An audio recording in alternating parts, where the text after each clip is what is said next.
Paul, welcome back. Right here in front. How are you, brother? Good to see you again. So you're back. It's fight week. You're at the Apex. You're in the, co-main event of the night. That's got to feel pretty good. I mean, I guess what's your excitement level? Is it just another day in the office, or, how are you feeling right now coming into this fight week? I'm feeling good. There's a few little moments that's happening. Like it's my 20th fight for the UFC. So that's like a big milestone for me. Not only that, I'm moving back up to light heavyweight. I've been away for a couple of months, maybe a year or two plus. So that's also given me a wee bit of excitement to see what I can come back in here and do as a light heavyweight. And like when you've got someone like Ankalaev at the title and there's only one loss in his record, I'm excited to see what I can do like with a few fights in the next few months. You mentioned those milestones. When you started your career and you made it to the UFC, did you? I'm sure you thought you were going to have a great run, but when you still hit those milestones, are they still extra special? Did you ever think that you would really have this many fights in the UFC? I'm going to be honest. When I was talking to Fight Law and they were asking me about my first fight, and I'd said to them like, when I got to the UFC, I had no aspirations of being a UFC fighter. I was still teaching at high schools, so I never seen this as a career. I seen this as like a kind of stop-off for me in between teaching. Like, I'm still a teacher. I never seen myself as a fighter. And then when I was able to stop being a full-time teacher and becoming a full-time fighter, that was like a massive milestone for me because there was a lot of, to stop having a regular income check every single month to rely on making money through fighting. It's a scary opportunity, but it was a huge milestone for me. And then I thought, right, one contract, 4 fights, that's more than enough for my UFC career. And then I get that victory over Ankalaev and they offer me another contract. I'm like, right, 8 fights, we can do 8 fights. And then it just kept happening. And then when the real milestones for me started happening was things like the Tops cards.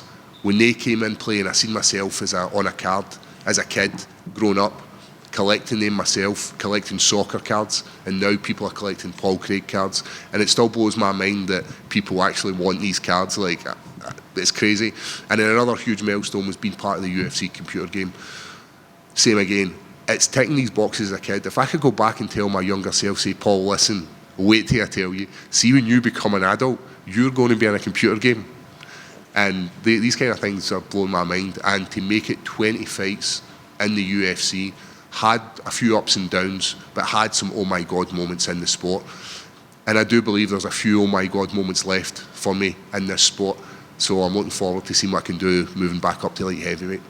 Refresh my memory, because I know you told us in the past. What were you teaching? What was the subject? So I was dealing with kids. So it would be like a social subject. So dealing with them, learning them basic soft core skills.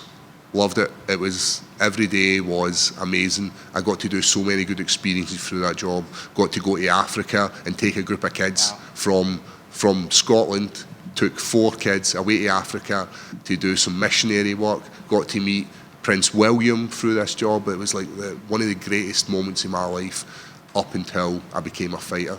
And I've always kind of, for some reason, I've always had this exciting life where things have just came to me and presented themselves, like becoming a teacher, like having kids, like being a fighter. So I'm excited to see what the next chapter of my life is going to be. I was going to say, I don't want to end this UFC chapter just yet, but is that something after you're done fighting that you hope to revisit, doing some social work or working with kids or doing teaching or something along those lines? No, I think life's about moving forward, and I think sometimes if you go back and try and do the same thing, when I've not been in teaching for where we're talking maybe like 10 years now, or 8 years maybe, 8-9 years. So it's a long time being away from it. So for me, it's all about what's going to happen next, what's my next step, because I don't believe it's going back to teaching. It may be something involved dealing with young adults, dealing with young kids, but right now, it's about being a fighter. It's about showing what I've got left in this tank, and I do believe there's just a little bit left, a little bit of that special Paul Craig magic left for me to showcase it. We're jumping over to the fight career where you're also, it's good to see you back, but we're seeing you in a position that we've never seen you before with 3 losses coming in here. what sort of pressure does that put on you? And I mean, what do? You know, obviously, you know, the light heavyweight move and coming back to that, but how do you address the three issues, and what does that do to you going into a fight week? Are you just focused on the fight ahead, or what does that do to you, knowing that you're coming in a place you've never been before? Yeah, that move to middleweight at the time was a great idea, and after that victory against Andre Munoz in London was incredible. I didn't really get a chance to get running as a middleweight, but that's because I had three high-level opponents in front of me. I had Kyle Barallo, Brendan Allen and Bo Nickel. So they're no slouches in this game, and to lose to them, it's not an embarrassment. But it's difficult to pick yourself up for three losses because this sport is about entertaining. And if you're not entertaining, you're not winning, then the UFC have no right to keep you. And I know that myself. I'm not under any illusion that a loss come Saturday night would potentially result in me not having a UFC contract on the Monday morning. So that for me is fire, and that's what I think I need. I do my best work when my back's against the wall and everybody's written me off. So that's why this fight is ideal for me. Moved back up to light heavyweight, don't have to cut all that extra muscle mass, and it's game day for me. But they're also throwing a guy at you, Rodolfo Bellato, as a striker. You know, everybody knows. We know what you like to do. We know that at some point you're going to try to take it to a ground, but this is a guy that's going to want to try to stand and bang. So, I mean, how do you approach this fight, and what are your thoughts on him when you were given that name as an opponent? Yeah, we've never ever backed down for a fight, so if they've offered us a fight, we've taken it. And they'd offered us someone else just before this fight, and we accepted it. And then a few days later, they offered us this fight, and the same again. We accepted it because we're warriors. We don't back down. For Rodolfo Bellato, great striking. It works very well for mixed martial arts. He moves forward in nice straight lines, throws nice straight shots, throws that nice calf kick, and we've seen him working with Pereira on that, and I do believe that's going to be what he's going to try and do in this fight on Saturday night.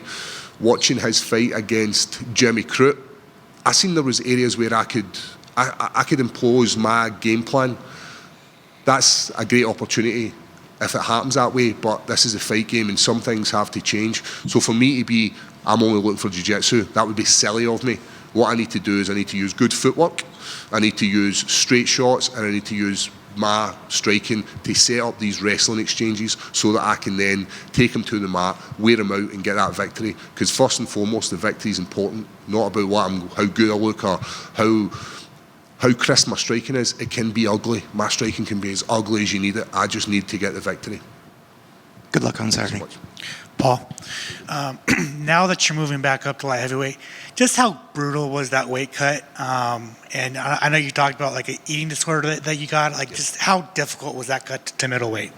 Yeah, definitely. When you think about calorific input to output, I was under 2,000 calories for 10 weeks in a fight camp for a man who's 6'4" and was walking around at 100 kg. It's horrible. But when you give yourself a goal, and the goal was to become a middleweight champion, that's what I decided to do. And I had the focus to do it, and I'd done it for all these kind of fights. But what happened negative was mentally, I ended up with an eating disorder. And one of the best things that I'd done was actually told people about it. Because for a long time I was embarrassed with it. Like, coming into my third fight, I was like, I think my second fight, I hadn't told anybody about it, and I'm like, this is not healthy. And I think by putting it out there, and I do believe there's other fighters out there who are going through this, and it's difficult to deal with on your own. So put it out there, get the support, get the help. And one of the things was having a healthier relationship with food, and the only way to do that is by not doing the restriction, by not doing the long cardio to burn more calories so that I could eat more. It was to have a healthy relationship with it, and being a light heavyweight has helped out. Once you came to the conclusion that you did have an eating disorder, did that kind of flip your mind to like, I have to go back up to light heavyweight? If their last three fights had went the way that I'd wanted them to go and received victories as a middleweight, I would have stayed there. The things that fighters will do to their body is incredible. So when I look at what was happening to my body as a middleweight, I had low testosterone, I had no white blood cells, I kept getting infections because I had nothing to fight it off. I had like really low body fat percentage, but the goal was to be that champion or get in that top 10 and be in that mix. and I would have done anything to do it. And it's the same as a light heavyweight. I would do anything to be a champion. I'd do anything to be a top 15, top 10, top 5 opponent. Do you have any regret going down to middleweight? I don't.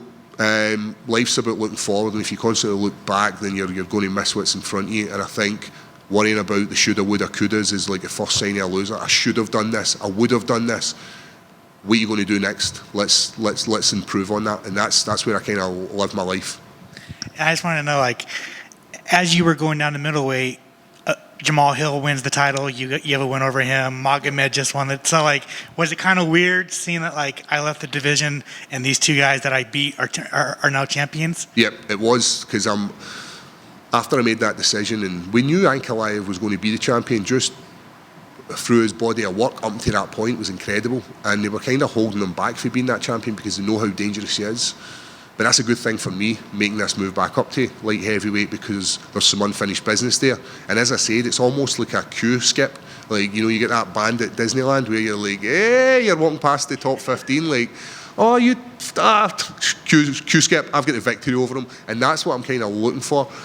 But first and foremost, I need to get through Bellato. And as we've spoke about, he's not a slouch. He's an experienced light heavyweight, but not as experienced as me, and I think that's where this could be an exciting fight.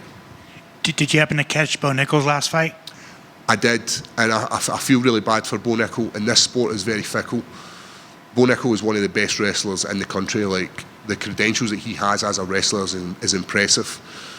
And I do believe, like, he's 29 years old, so he's a young guy, he's still got a lot of potential to show, and I do believe he'll come back for this. But going up against a guy like Derrida, he's a great jiu-jitsu guy. Like, watching him as a fan, I was excited for this fight. But there's a lot of pressure on Bo Nickal, and there always has been. But watching that fight back, it was that loser mentality that came out in me. I should have done that to him as well, and I could have done that to him, but you didn't, Paul, and you're going to have to suffer that the rest of your life. I can't leave things in the past. I need to do something to stop this from happening. So come Saturday night, when I watch this fight back, it's not going to be I should have done this, I could have done this. It's going to be I did that right. I know you said this like several times in this interview that you don't like to look back, but looking at that Bo Nickal fight, what was the game plan going into that fight?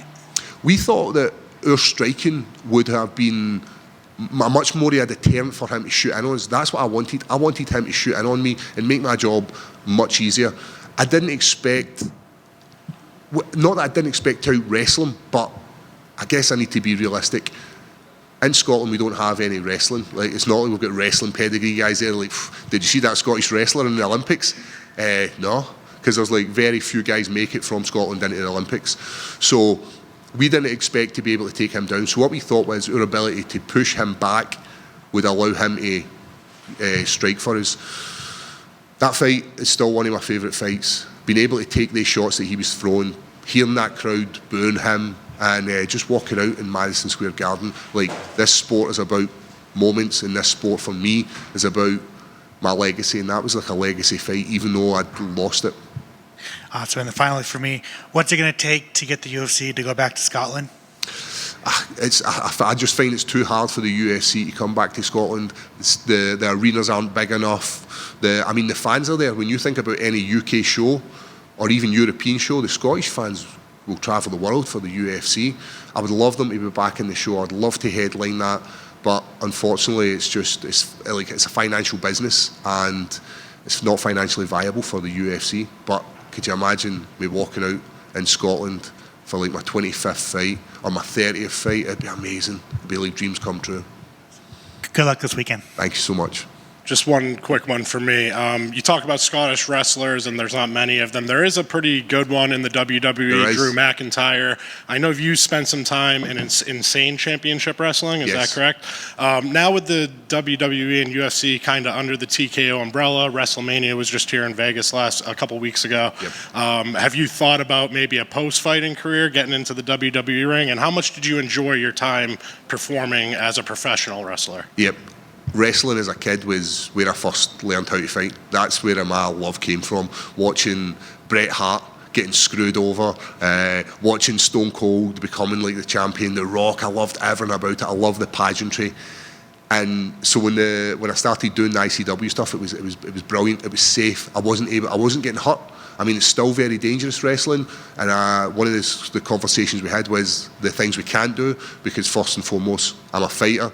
I can't be going into matches compromised. As WWE, I would love to just walk out and hear the fans. Like, I'm talking like even a Raw or a SmackDown, any of that kind of stuff I would love. But to walk out in WrestleMania in London, I think they're talking about coming to London next year. That'd be like amazing. Like, for any kid, fighting in the UFC is cool, but fighting for the WWE is cooler. And Drew McIntyre I was blown away with how big he was. Because I know he's big, and you're thinking, right, camera adds a couple of pounds, but standing in front of him in his hands, it was like holding a plate. He's so big. And there is some really good Scottish wrestlers in performance wrestling that are coming through, so I'm looking forward to seeing what they can do as well. Thanks. Good luck. All good? Cool. Beautiful, guys. Have a nice day.